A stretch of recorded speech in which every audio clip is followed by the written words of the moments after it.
The first time my husband looked at me with embarrassment instead of love, he thought I didn't notice. But I did. I noticed everything. The way his smile disappeared whenever someone asked what I did for a living. The way he hesitated before introducing me to his colleagues. The way he slowly stopped reaching for my hand whenever we walked into expensive restaurants together. My name is Emily Carter, and for 12 years, I worked as a librarian at the Westwood Public Library in Los Angeles. I loved my job. Maybe it wasn't glamorous. Maybe it didn't come with six-figure bonuses or luxury business trips. But every day, I helped children discover their first favorite book. I watched lonely retirees find friends through community reading clubs. I organized literacy programs that changed lives one page at a time. To me, that mattered. To my husband, it became an embarrassment. When David and I met 15 years earlier, neither of us had money. We were both graduate students struggling to pay rent. He dreamed of becoming one of the best corporate attorneys in California. I dreamed of creating a place where every child could fall in love with reading. Back then, he used to tell everyone I was the smartest woman he'd ever met. He would sit beside me in tiny coffee shops while I read classic novels, smiling as if he couldn't imagine spending his life with anyone else. "I'll always be proud of you," he whispered the night he proposed. I believed him. For a long time. He kept that promise. Everything changed after David became a senior partner at one of the most prestigious law firms in Los Angeles. His salary tripled. Then quadrupled. Soon we moved into a beautiful modern house in Beverly Hills. Luxury cars appeared in our driveway. Designer furniture replaced everything we once owned. The more successful David became, the smaller I seemed in his world. It started with harmless jokes. My wife spends her days telling kids to be quiet. My wife still smells like old books. My wife thinks libraries are exciting. Everyone laughed. Including me. Because that's what wives do when they don't want to embarrass their husbands. Then the jokes stopped sounding like jokes. One Friday evening, David invited several partners from his firm to our home for dinner. I spent 2 days preparing everything. I cooked every dish myself. I arranged fresh flowers. I even borrowed expensive wine glasses from our neighbor because David insisted ours looked too ordinary. As the guests arrived, I greeted every one of them warmly. Most were polite. Some barely looked at me. Then she walked in. Sophia Bennett. 28 years old. Flawless smile. Perfect white suit. Confident. Beautiful. She worked directly under David. I'd heard her name many times before. Usually after midnight, when David claimed they were working late. Sophia stepped inside carrying an expensive bottle of French champagne. "David." She smiled. Instead of shaking her hand, he hugged her. Longer than necessary. My stomach tightened. "Emily," David called casually, "this is Sophia. She's basically the reason half our clients stay with the firm." Sophia smiled politely. "So nice to finally meet you." There was something rehearsed about her kindness.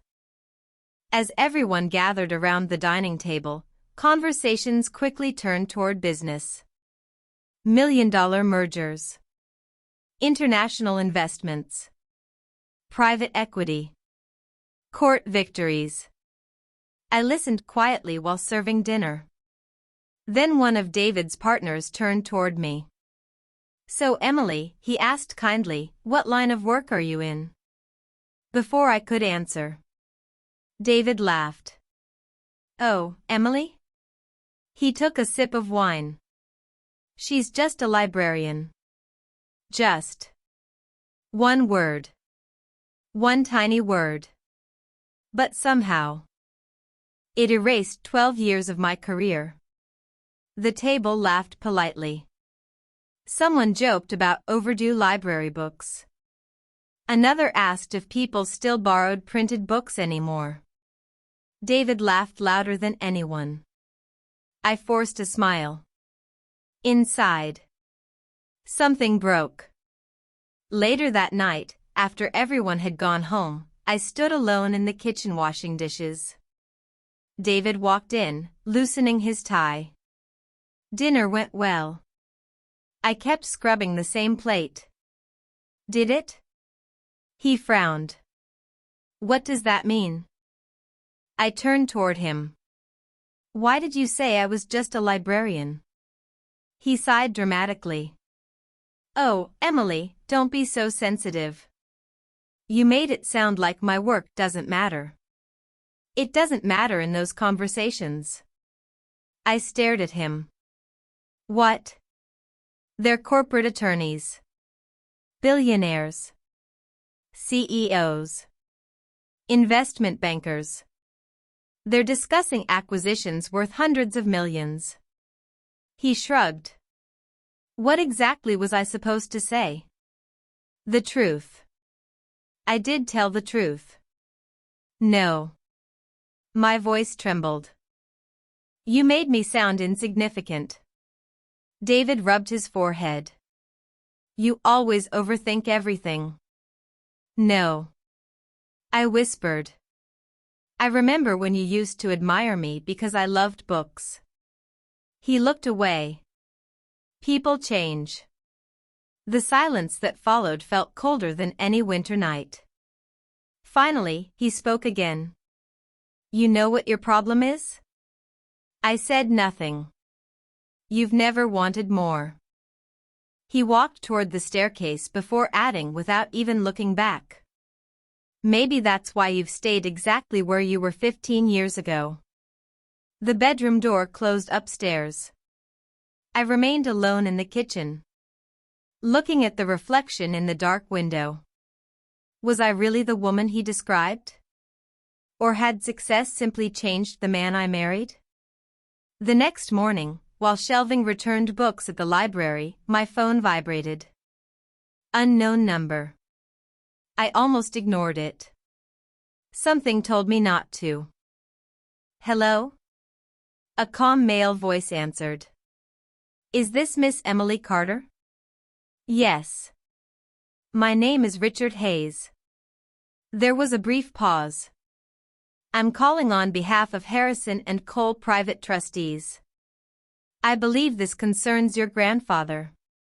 William Carter. My heart stopped. My grandfather passed away 8 years ago. Officially. The man replied carefully. But there are matters regarding his estate that require your immediate attention. I froze. Estate? My grandfather had lived in a tiny farmhouse in Northern California. He drove an old pickup truck. He wore the same faded denim jacket for 20 years. There was no estate. There must be some mistake. I'm afraid there isn't. His next sentence made my knees weak. Miss Carter, we've been trying to locate you for several months. And what you're about to learn. He paused. Will change your life forever. Emily sat frozen behind the circulation desk, her phone still pressed against her ear. The cheerful sounds of children browsing picture books faded into the background. Nothing Richard Hayes had just said made sense. My grandfather left me an estate, she asked quietly. Yes, Miss Carter. There has to be a mistake. There isn't. Emily closed her eyes. William Carter had been the simplest man she had ever known. He lived alone on a modest piece of land outside a small Northern California town. His house had peeling white paint. His truck was older than she was. He fixed broken fences himself and refused to replace things that still worked. Every birthday, he mailed Emily exactly $50 with a handwritten note. Asterisk, buy yourself another good book. Asterisk. That was the man she remembered. Not someone who had lawyers searching for her. When do you need me? She asked. As soon as possible. We've arranged a private meeting tomorrow morning. I work tomorrow. This matter is considerably more important than work. Emily almost laughed. Nothing could be more important than her responsibilities at the library. Yet something in Richard's calm voice made her uneasy. I'll be there. That evening, David barely looked up from his laptop. Emily set dinner on the table. I need to take tomorrow off. My grandfather's attorneys contacted me. David stopped typing for the first time. I thought your grandfather died years ago. He did.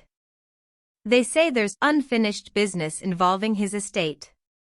David smirked. So what did he leave you? He chuckled before answering his own question.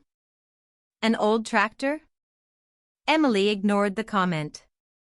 I don't know. Well, don't expect miracles. He returned to his laptop.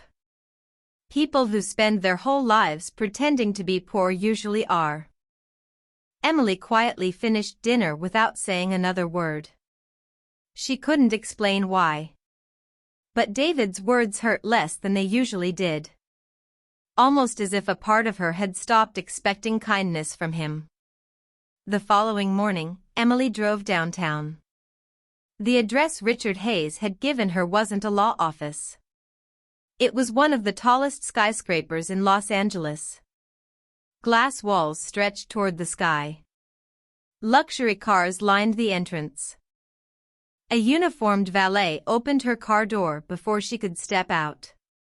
I'm just here for a meeting, she said nervously. Of course, Miss Carter. He already knew her name. Inside, the marble lobby looked more like a five-star hotel than an office building. The receptionist smiled warmly. Good morning, Miss Carter. We've been expecting you. Another surprise. She hadn't even introduced herself. Within moments, a woman in a navy business suit approached. Emily? I'm Victoria Lawson. I'll escort you upstairs. The elevator required a private security card. It didn't stop until the 48th floor. When the doors opened, Emily stepped into an elegant conference room with floor-to-ceiling windows overlooking Los Angeles. 3 attorneys stood as she entered. One of them was Richard Hayes. He extended his hand. Thank you for coming. Emily sat slowly. I still think you've mistaken me for someone else. Richard smiled gently. I assure you, we haven't. He placed a thick leather folder on the table.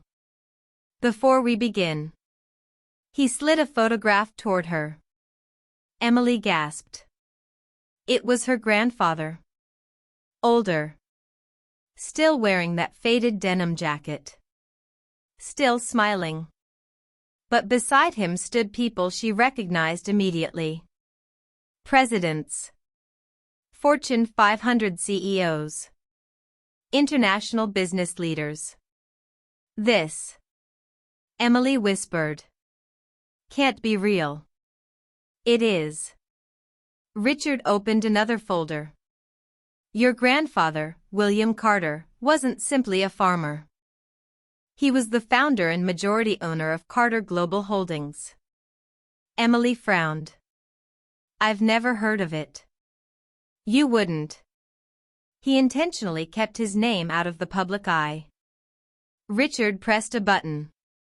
A large screen illuminated behind him. Logos of dozens of international companies appeared. Energy. Technology. Real estate. medical research, shipping, artificial intelligence, luxury hotels. Every one of them belonged to the same parent corporation. Carter Global Holdings owns controlling interests in over 63 companies operating in 27 countries. Emily stared speechless. The combined market value currently exceeds. He glanced down at the financial report. $9.4 billion. Emily laughed. Not because it was funny.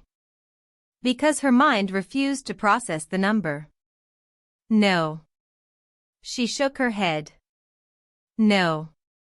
My grandfather fixed fences. He also attended board meetings in Geneva. He planted tomatoes.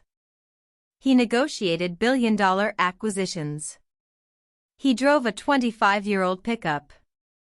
He owned 3 private aircraft. Every sentence contradicted the one before it. Richard waited patiently.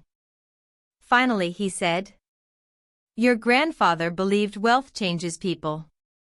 He spent decades hiding his fortune.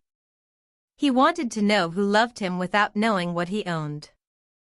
Emily remembered every Christmas. Every fishing trip.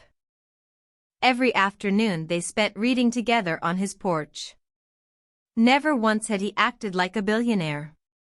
Tears filled her eyes. "So why me?" Richard exchanged a glance with the other attorneys. "Because you're the only person who passed every condition he left in his will." Emily blinked. "What conditions?" He handed her another document. Over the last 15 years, he quietly monitored every member of the Carter family. Emily looked horrified. He wanted to determine who valued integrity over money. She continued reading. Several relatives had tried suing each other over small inheritances. Others had accumulated enormous debts. Some had been investigated for fraud. Others had repeatedly asked William for financial help. Emily's name appeared at the very end. Emily Carter. Requests for money, none. Criminal history, none. Charitable activity, consistent. Employment history, 12 years with the same public library. Community service, exceptional. Recommendation. Asterisk, she has never measured success by wealth. That is precisely why she deserves to inherit it. Asterisk. Emily could no longer hold back the tears. He was watching me. Richard nodded. Not to judge you. To protect everything he spent his life building. Another attorney slid a final envelope across the table. The inheritance becomes legally yours. He smiled. The moment you sign these documents. Emily looked at the pen. Her hand trembled. $9.4 billion. A number so large it no longer felt real. She slowly reached for the pen. At that exact moment, her phone lit up. David calling. She almost ignored it. Instead, she answered. His voice came through immediately. Emily. You need to come home. She frowned. Why? There was a long silence. Then David spoke words that made her blood run cold. I think we need to talk about our marriage. Emily looked at the unsigned inheritance papers. Then out across the Los Angeles skyline. She had no idea that before the day was over, she would lose one life and inherit another. Emily stared at David's name glowing on her phone. Just 24 hours earlier, hearing the words "we need to talk" would have filled her with panic. Now, she simply felt tired. I'll be home this afternoon, she replied calmly. David hesitated, almost surprised by the lack of emotion in her voice. Fine. He ended the call. Richard Hayes waited respectfully until she placed the phone back on the table. Everything all right? Emily looked at the inheritance documents once more. I honestly don't know. Richard nodded. Your grandfather often said that the hardest moments reveal the people around us more clearly than the happiest ones. Emily smiled sadly. He was right. She uncapped the pen. Without another word. She signed. One signature. Then another. Page after page. When she finished, Richard closed the leather folder. It is official. Congratulations, Miss Carter. As of 11:47 this morning, you are the sole owner of Carter Global Holdings. The room remained silent. Emily expected to feel different. Powerful. Excited. Instead, she felt the same.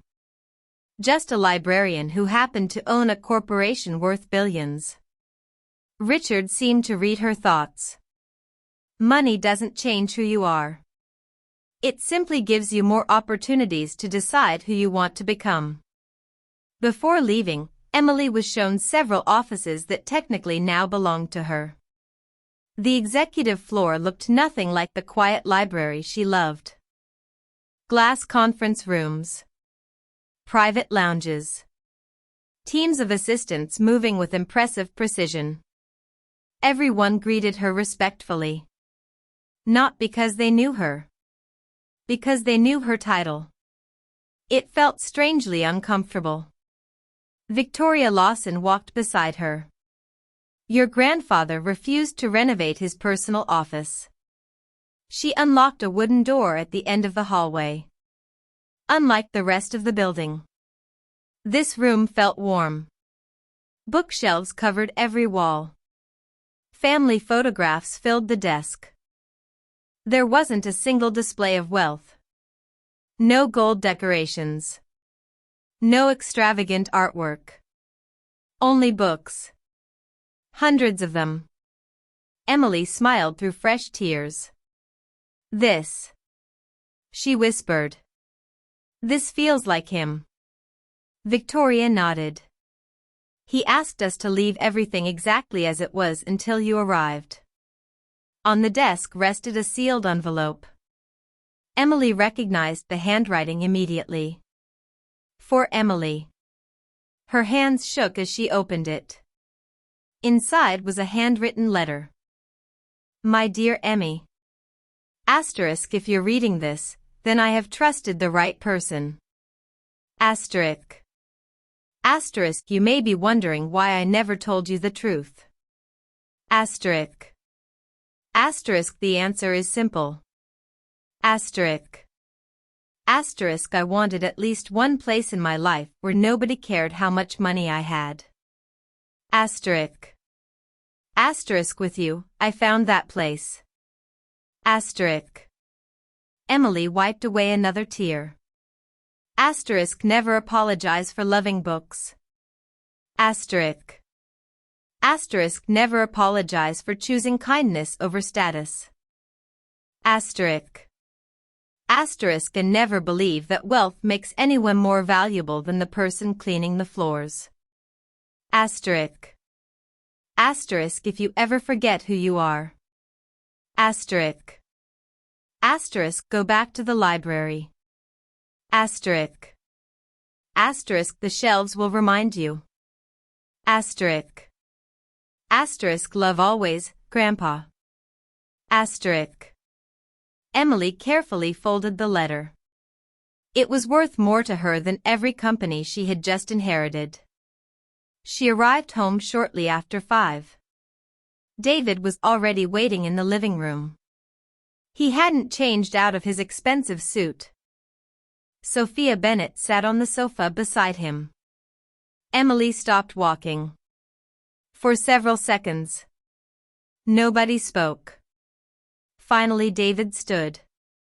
I figured honesty would be easier this way. Emily slowly looked from him to Sophia. Neither seemed ashamed. David cleared his throat. I've been seeing Sophia. Emily wasn't shocked. Not really. Somewhere deep inside.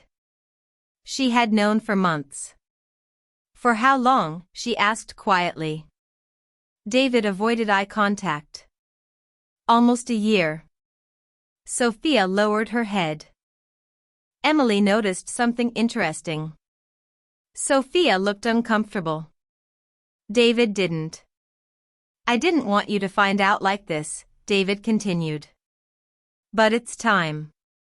Time for what? He inhaled deeply. I've filed for divorce. The words echoed through the room. Emily waited. Expected pain. Expected anger. Instead, she felt strangely peaceful. Almost relieved. David interpreted her silence as weakness. I know this is difficult. I'll make sure you're financially comfortable. Emily nearly smiled. Financially comfortable. If only he knew. I've arranged for you to keep the house in Santa Monica. Emily frowned. What house? The small one. I bought it last year. You'll have enough money to start over. He spoke with the confidence of someone rescuing a helpless woman. As for this house. He looked around proudly. I'll be keeping it. Emily glanced toward the marble staircase. The designer furniture. The enormous crystal chandelier she never wanted. None of it felt like home anymore. Okay, she said. David blinked. Okay? Yes. I'll move out. Now it was David's turn to look confused. You aren't going to argue? No. No lawyers? No. No screaming? Emily shook her head. I hope the two of you are very happy. Sophia suddenly looked at her. There was guilt in her eyes. Real guilt. David, however, seemed irritated. Almost disappointed. I expected more of a reaction. Emily finally met his eyes. I've already spent too much energy trying to convince someone to value me. I'm done. She turned toward the stairs. I'll pack tonight. As she reached the top step, David called after her. Oh, one more thing. She stopped. I'll need your wedding ring. Emily slowly looked down at the diamond ring she'd worn for 14 years. She twisted it gently off her finger. Walked back downstairs. Placed it into David's open hand. I hope it was worth it. She said the words softly. Not with anger. With pity. Then she walked upstairs without looking back. From the guest bedroom window, she watched the sunset over Beverly Hills. The old Emily would have spent the night crying. The new Emily opened her grandfather's letter again. She read one sentence over and over. Asterisk, never believe that wealth makes anyone more valuable than the person cleaning the floors. Asterisk. For the first time in months, she slept peacefully.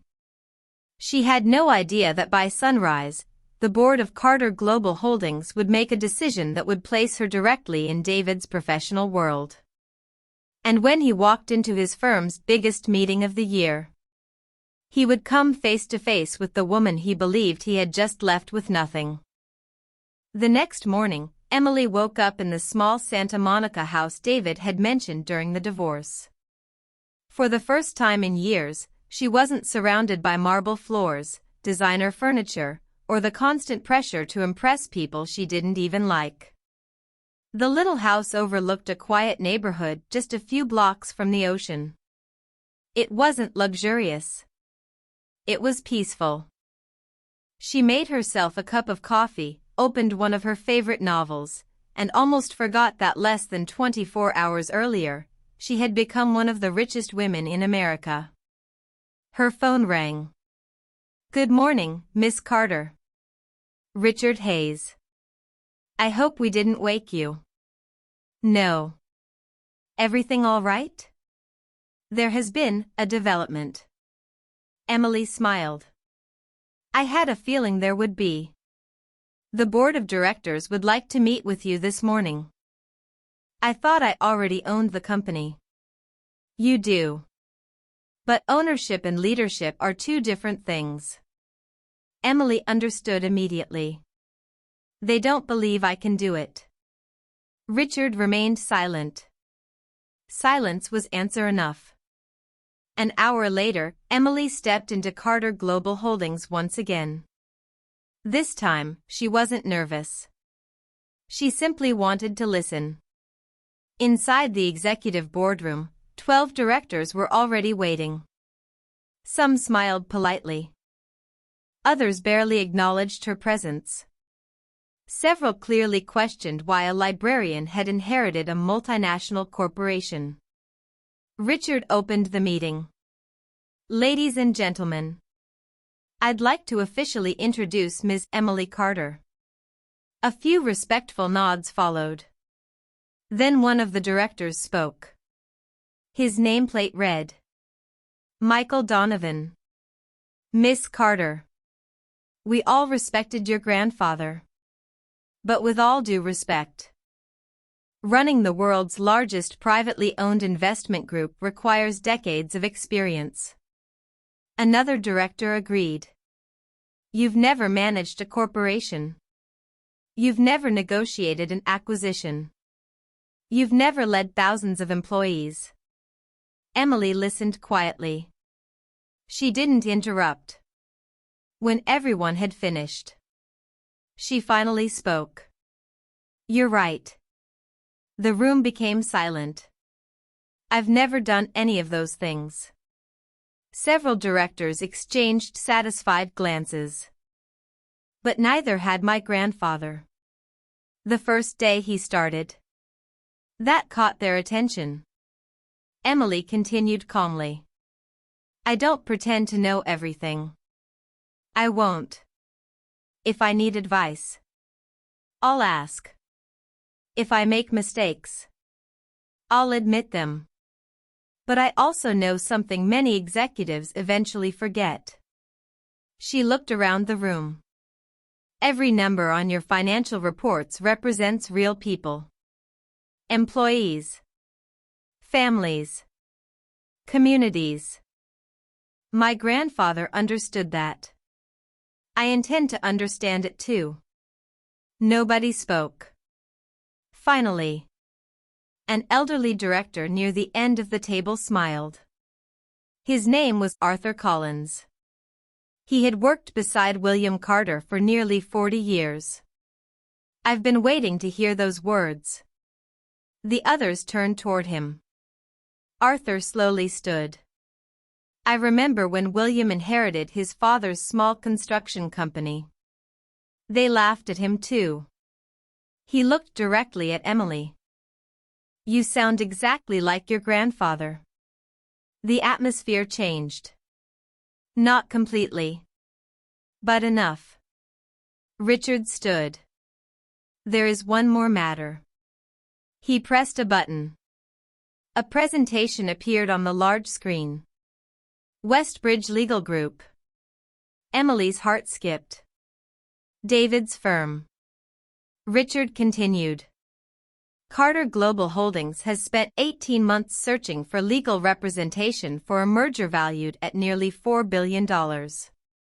Several directors nodded. "We narrowed our choices to 3 firms. The final recommendation from Mr. William Carter." He paused. "Was Westbridge Legal Group." Emily felt the irony immediately. David had no idea who now owned the client his firm had been trying to win for almost 2 years. "When is the final presentation?" Emily asked. "This afternoon." Richard answered. They'll be presenting to the executive chair. Emily looked around the room. And that's me. Yes. Across town. David adjusted his tie in the mirror. Today was the biggest day of his career. Winning Carter Global Holdings as a client would almost guarantee his promotion to managing partner. Sophia entered his office carrying several folders. Ready? David smiled confidently. More than ready. She hesitated. David. What? I've been thinking about Emily. He sighed impatiently. We've already discussed this. I know. But. She seemed. Sophia searched for the right word. Different yesterday. David laughed. She's in shock. Give it a week. Reality will hit. Sophia wasn't convinced. Still. She followed him to the waiting limousine. At precisely 2 o'clock that afternoon, Westbridge Legal Group entered Carter Global Holdings. David admired the magnificent lobby. This contract is practically ours. He whispered confidently. An assistant greeted them. Good afternoon. If you'll follow me. They entered the private executive elevator. David smiled. I've heard the executive chair rarely attends these presentations personally. The assistant simply smiled. The chair requested today's meeting. David felt even more confident. Perfect. If he impressed the chair directly, everything would change. The elevator doors opened. The executive boardroom stretched before them. 12 directors were already seated. Richard Hayes stood beside the presentation screen. David recognized several influential executives immediately. Then his eyes moved toward the head of the table. The chair was turned toward the windows overlooking Los Angeles. Someone sat there, facing away from the room. Richard spoke. Ladies and gentlemen, Westbridge Legal Group has arrived. The chair slowly rotated. David's confident smile disappeared. His briefcase slipped from his hand. Folders scattered across the polished floor. Sophia gasped. Every color drained from David's face. Because sitting calmly in the executive chair, wearing a navy business suit, with her grandfather's letter resting beside a leather notebook, was Emily, his wife. Or rather, the woman he had divorced less than 24 hours earlier. Emily met his stunned eyes. Her expression remained calm, professional, almost unreadable. Then she spoke the words that shattered everything David thought he knew. Good afternoon, Mr. Thompson. Welcome to Carter Global Holdings. I'm looking forward to hearing why I should trust your firm with $4 billion. The boardroom fell into complete silence. David stood motionless, unable to believe what he was seeing. His eyes remained fixed on Emily. The same woman he had dismissed as just a librarian less than 2 days earlier. The same woman he believed would struggle to rebuild her life after the divorce.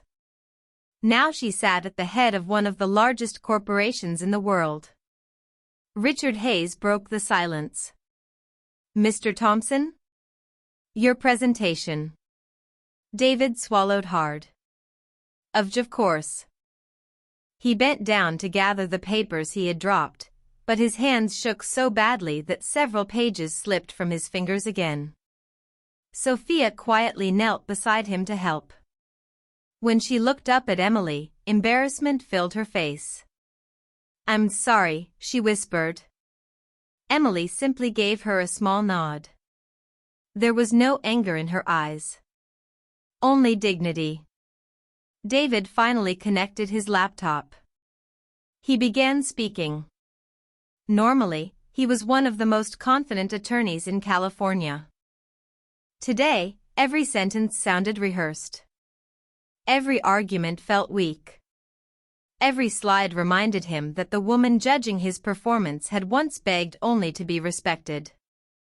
After nearly 40 minutes, he finished. And that concludes our proposal. No one spoke. Emily closed the folder in front of her. Thank you. She looked around the table. Questions? Several directors asked detailed legal and financial questions. David answered as professionally as he could. Finally, Emily folded her hands. I have one final question. David nodded. Of course. If Carter Global Holdings experiences financial difficulties someday, what would your firm's first priority be? David answered without hesitation. Protecting the company's interests. Emily smiled faintly. And the employees? He hesitated. The company comes first. Emily slowly nodded. My grandfather disagreed. She stood. He believed companies exist because people build them. Not the other way around. She looked toward the directors. I've made my decision. David held his breath. Emily's voice remained calm. Carter Global Holdings will not be hiring Westbridge Legal Group. Silence. One of the directors looked surprised. May I ask why? Emily answered honestly. Because legal expertise can be found in many firms. She looked directly at David. Character cannot. David felt the words hit harder than any courtroom defeat. Richard stood. The meeting is concluded. The directors slowly left the room. Within moments, only Emily, David, and Sophia remained. David stepped forward. Emily. She waited. I didn't know. No. You didn't. If I had known. Emily gently interrupted him. That's exactly the problem. He frowned. What do you mean? You've said those words 3 times since you walked into this room. Asterisk if I had known. Asterisk. She took another step. You didn't say. Asterisk if I had appreciated you. Asterisk. You didn't say. Asterisk if I had respected you. Asterisk. You didn't say. Asterisk if I had loved you better. Asterisk. Her voice never became louder. It didn't need to. You only regret not knowing how much I was worth. David lowered his eyes. Emily continued. When I was shelving books at the library, I was the same woman standing here today. My kindness didn't change. My intelligence didn't change. My heart didn't change. The only thing that changed. She looked around the enormous boardroom. Was the number printed on a balance sheet? David finally whispered. I made the biggest mistake of my life. Emily nodded. I know. And that's something you'll have to live with. She turned toward Sophia. I don't blame you. Sophia looked confused. Emily smiled sadly. The responsibility belonged to the man who made promises to me. Tears formed in Sophia's eyes. I'm resigning. Emily looked surprised. I've already submitted my resignation. I don't want my career to begin by hurting another woman. Emily extended her hand. I hope you find a place where people value honesty. Sophia shook it gratefully before leaving the room. David remained alone with Emily. For the first time in years. There was nothing left to hide behind. No expensive suit. No prestigious title. No confident smile. Only regret. I still love you. Emily closed her eyes for a brief moment. No. She answered softly. You love the woman you finally noticed. The woman I needed you to love. Was the one reading books beside you in a tiny coffee shop 15 years ago. She picked up her grandfather's letter. I miss that man too. Then she walked away. Without looking back. 6 months later. Carter Global Holdings announced a new national literacy initiative. Hundreds of public libraries received funding. Thousands of scholarships were created for children from low-income families. Every employee received expanded healthcare benefits. And every year, the company now sponsored community libraries across the country. Emily refused to remove the old wooden bookshelf from her grandfather's office. She still visited the Westwood Public Library every Friday afternoon. Not because she had to.